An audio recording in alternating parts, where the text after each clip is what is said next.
Hi Aquarius, welcome to your weekly reading for the 28th of September to October 5th. I'm Charlene Lizette. If you're new here, hello, hi, welcome. Thanks so much for stopping by. Sorry, I was like, wait, is it the 28th? But it is. I was just looking at the calendar. As always, I do need to give gratitude and adoration to my great queen, the Morrigan, to whom all my work is devoted to. Okay, the Eight of Swords. Okay, this Mercury retrograde is a doozy. I think that is going to be really illuminating a lot of the adversity or challenges or difficulties that we have in our mind. Maybe even some of the stuff that we haven't really faced or gone through.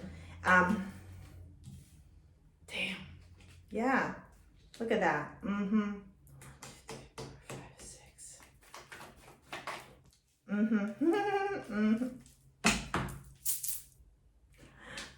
I get, yes! Oh, sorry, that hurt my throat.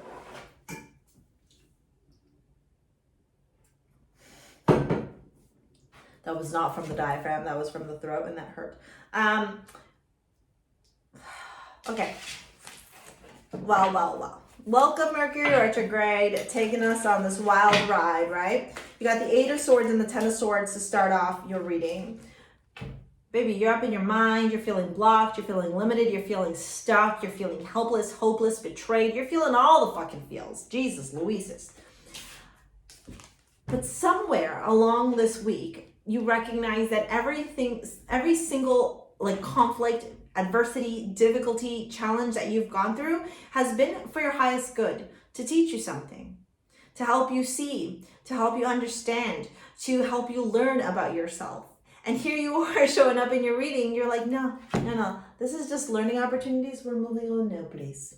And that's exactly what you're doing. You're making this clear-cut choice to no longer be a victim in your story. You're being a survivor and a thriver. And I love that for you so immensely. Because I think there's this thing maybe that you were holding on to, or maybe hoping for like different outcomes, or, you know, trying to make work in your mind in one way or another, like staying friends with an ex, or staying friends with somebody who's toxic, or, you know, maybe it's you yourself like creating all this drama in your life, in your mind, and you're like, why am I doing this? What is it serving me to stay in this victim mode? Seriously, what is it serving you? Look at that. Aquarius, here you are in earnest. Yeah, Tower. This is the Tower, honestly. I think you take this learning opportunity, because I do feel like you start off in the week feeling very sorry for yourself, like, oh, woe is me, why do all these things happen? And that's fine. Sometimes we got to go through those emotions, but when we acknowledge and recognize that everything that's happening in our lives is a direct reflection of us, like we are attracting things, and we are co-creating things in this universe, that means you gotta take responsibility for those things. And that's a hard pill to swallow, right? Because the ego's like, no, it's everybody else's fault. But the higher self is like, check yourself before you wreck yourself. And so I think you make this conscious choice in the middle of the week to just shut down. You're like, I'm done here. I don't want to participate in this anymore. I don't want to be a part of this victim mentality. I don't want to be a part of this struggle. I don't want to be a part of like this stuff that just keeps me so like mentally ill, emotionally ill, psychologically ill, whatever that like illness is, right? Because it's going to manifest differently for other people. And I'm not like saying that like you're going to be bedridden or something awful like that, but it's just making you feel sick, man. Like when we are stressed, when our mind is in fight or flight, like our whole body goes into shutdown mode. It's very true. And that's why it's so important to have like a good mindset and have a good mindful practice, because our mind is so powerful. Like our mind can heal and our mind can like take us to our death. That's the intensity. I don't think that that's happening here, but I do feel like there's a lot of victim mentality. Eight of Swords, Ten of Swords. Yeah, man. It's not wanting to look at like things from a different perspective and just going like the world is against me. And been there, done that. I sympathize with you on that end, right? But how are you going to attract peace into your life if you have that mindset, right? And you're wanting peace here. And that's why I'm seeing you do this Tower. It's literally like you're like, I'm just going to let the Tower fall. I'm walking away. Goodbye. And you know what? Good for you. Good for you for acknowledging that whatever this stuff was too toxic, and it was just mentally and emotionally impacting you in not a good way. You got the 5th house, which is the sun. It's Leo. It's ego. It's literally ego. It's also the house of like creation. It's a house of self-expression, the pleasure of showing who we truly are. Here we see one's creativity, artistic vision, how we like to have fun, playfulness, pleasure, games of chance, love affairs, and also children.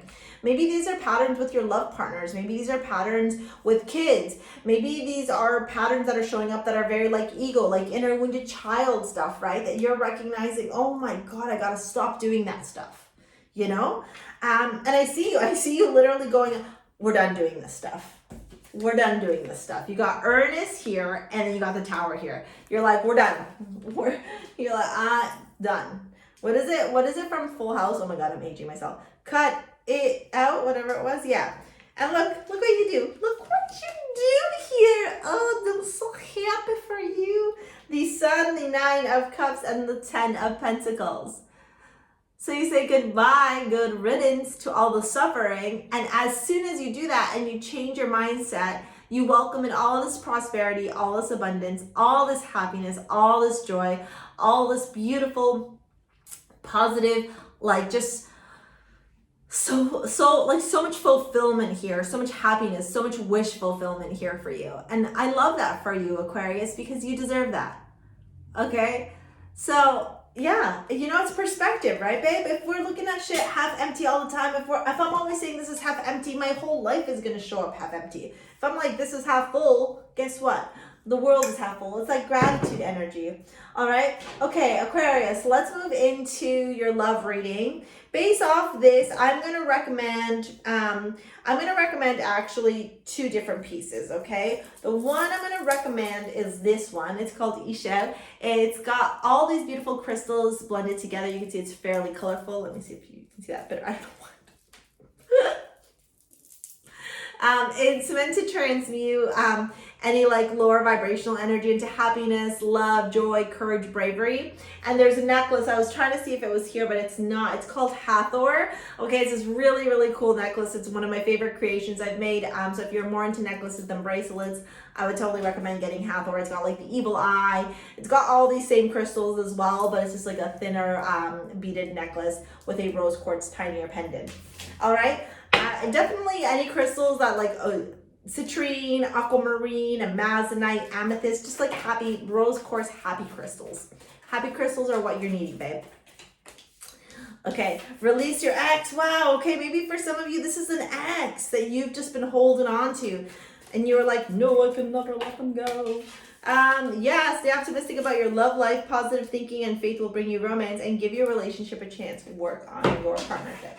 So I think this is about you getting clear on what happened with your ex and believing that you can have good, healthy relationships with other people. If it's not your ex, it's not your ex, but it doesn't mean that your ex is going to manifest in every other partner. One sec.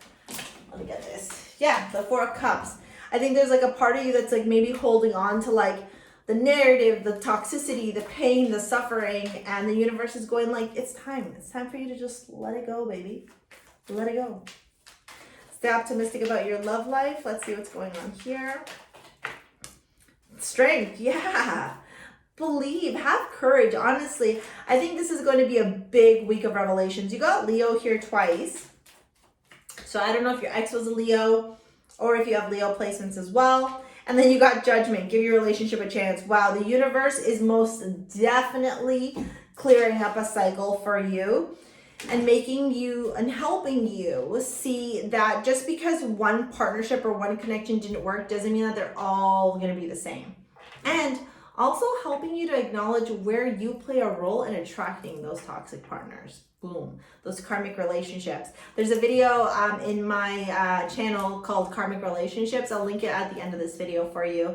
But I would definitely recommend going to watch that. All right. Thank you so much for your likes, your comments, your shares, your subscribes. Thank you for booking live 1 hour readings with me. Thank you for shopping at STARSEA Jewels. Honestly, I'm so immensely grateful for all of you. Thank you, thank you, thank you. And honestly, I'm really excited for you. This is a huge next step in your life. Way to focus on your evolution and your self-growth and your consciousness and your awareness. All right. We'll see you later, alligator. Peace out. Bye.